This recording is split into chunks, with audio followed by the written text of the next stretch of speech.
ચલો મિત્રો, અન્નપૂર્ણા કિચનમાં આપનું સ્વાગત છે. હું રેખાબેન સોલંકી. આજે આપણે બનાવીશું તુલસીનો મિલ્કશેક. બનાવવાનું છે એમાં આપણે 1 વાટકી ખજૂર લીધો છે, થોડાક કાજુ બદામ લીધા છે, 1 વાટકી તુલસી લીધા છે અને દૂધ લીધું છે. હવે આપણે બનાવવાની શરૂઆત કરશું.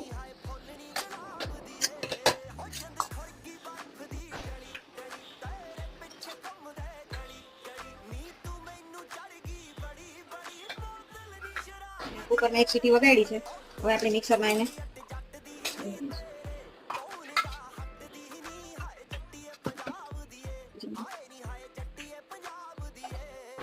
મિત્રો તૈયાર છે આપણો તુલસીનો મિલ્કશેક. વિડીયો પસંદ આવ્યો હોય તો લાઈક કરજો, શેર કરજો, સબસ્ક્રાઇબ કરજો. જય શ્રી કૃષ્ણ.